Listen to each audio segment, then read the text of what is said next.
There is a looming question for head coach Travis Green and the Senators organization heading into next season about where this offseason addition actually fits in this lineup. Hello everyone, I am Eoghan Drumm and welcome to Senators Digest, where we talk all things Ottawa Senators. Today we will be getting into part 3, where we are going through this Hockey News article where they talk about the 5 players with the most approved going into next season. And the player we're going to be talking about today, I have a lot of questions about going into next season.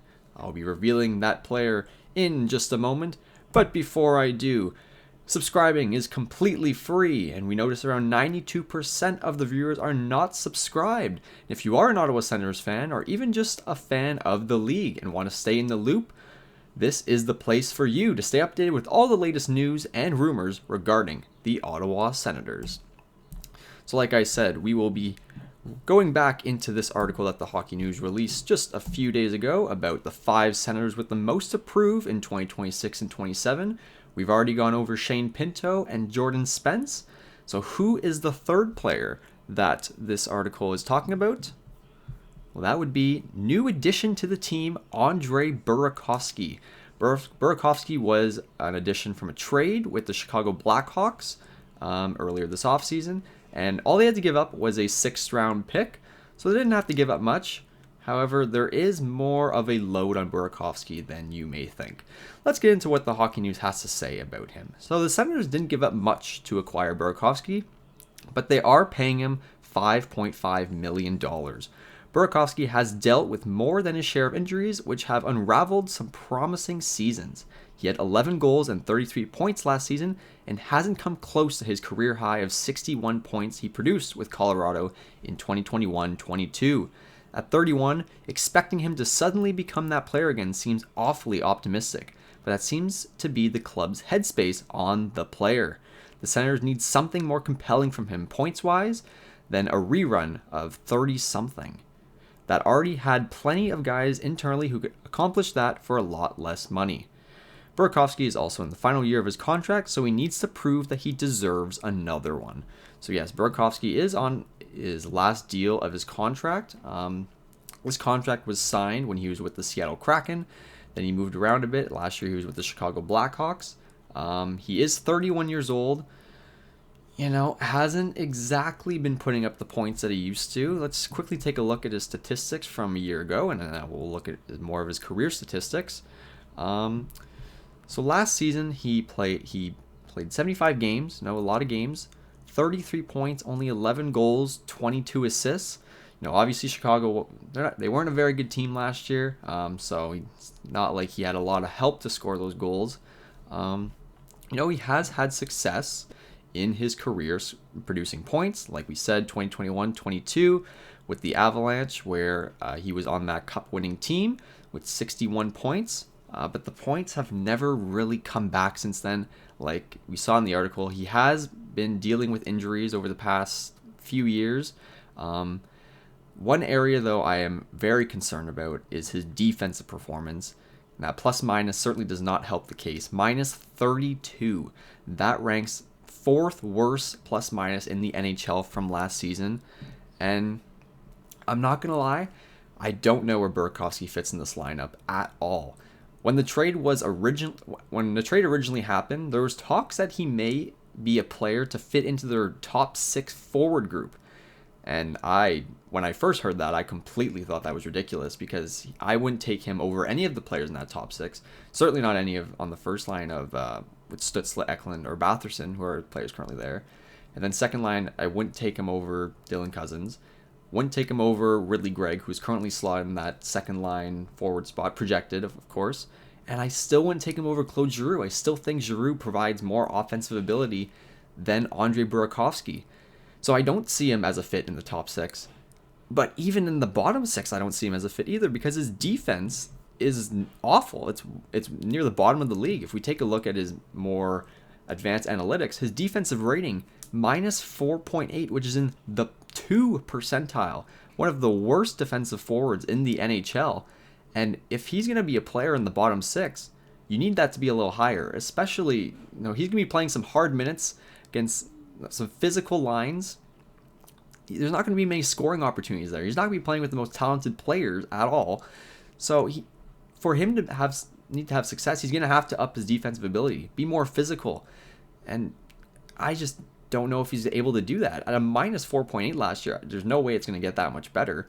And like I said, a fourth line winger, and he is making $5.5 million. That is so much money. That is the amount of money you're paying normally for a second line winger.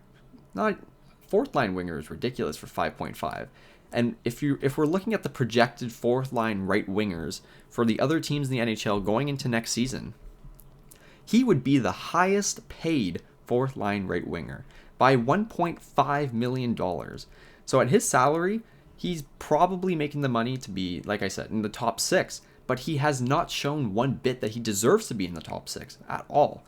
So there's just a lot of questions regarding this guy and just where exactly he fits in. Like I said, I don't think he fits in this roster at all, and I think this is a player who could probably end up not even being in the organization by the end of the year. He'll probably start and be on the starting lineup for the first game of the season. But I don't know. I really don't know where this is going to go for him. Let's take a look at more visual at their projected starting lineup. Like I said, he is slotted there in the fourth line winger with Zetterlund. Zetterlund I expect to move up in the lineup, preferably in that top 6, the way everything is sorted out now. Zetterlund obviously has struggled a little bit, but I think him getting on that right wing, and hopefully there's been talk that him and Eklund are good friends, so hopefully him playing with Eklund can unlock something and he can unleash that offensive ability that everyone has talked about. And I expect Foegele to probably move down to the fourth line at some point. But yeah, Burakovsky on the fourth line making 5.5, which is the 5th highest salary for the Senators forwards. It's ridiculous, but that is the reality we are in right now.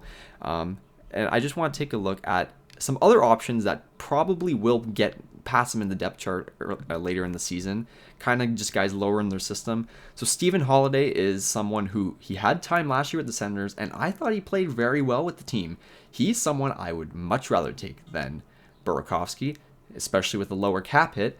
You have more money to work around if you want to make another acquisition, because currently the Senators just have over $4 million, and like we see, Burakovsky is making over $5 million. So if you're able to get that contract out, which I'm already talking about him getting traded, and he hasn't even played a game yet. Maybe he can shock me. Maybe the season will start and he'll score, five goals in the first 10 games, and then he'll be an amazing addition. But until that happens, I will be a full hater of this move. Some other players that could potentially pass him in the depth chart. Curtis McDermott, we've seen last year, he played some games. He doesn't provide a whole lot, but he is very physical and he gets the energy going in the lineup. Philip Tomasino, they got him this year. He played for Pittsburgh last year. Hayden Hodgson, we've seen in the lineup before. Sammy Blais has some NHL experience as well. And these are all guys with lower cap hits as well. Those are the players you want on your fourth line wing. Guys who aren't making that much money because the guys that are continuously cycling in and out. If you're making 5.5, you are expected to play every night. And unfortunately, Burakovsky I just don't think has the play style right now to fit in the Senators lineup to play for a full season. But, I don't know. It'll be really interesting to see what they do with him going into the season. Training camp, I'll be following this story closely on how he is doing in training camp. Be watching those preseason games with him in it and really just see how he meshes, see how he looks, if he's able to get any offense going. If he's able to get offense going, then yes, I guess you can consider him moving up to the top 6. If he's able to score goals and have lethal playmaking abilities at any point, I do see a possibility of him being in the top 6, but I don't know. I think it's a long shot, and I think just every player ahead of him in the depth chart at the moment will perform better than him, and that's just what I think. So, what do you guys think about the addition of André Burakovsky? Do you think he will have any impact on the Senators lineup moving forward? And if so, do you think the Senators could reconsider and maybe give him an extension moving forward? We will have to see how this all unfolds next season. We have one more episode for this Hockey News 5 players on the Senators with the most approved series. Next episode we'll kind of be covering 2 players, but 2 players that will have to work well together. And I'd say these are two players that may have to be the most important players next season for the Senators to have success. Not going to reveal it now. I will reveal that next episode. Again, please go down and hit that subscribe button. It helps the channel out a bunch and allows you to stay updated with Senators Digest content. That is all I have for you today. Thank you all for watching, and I will see you all next time.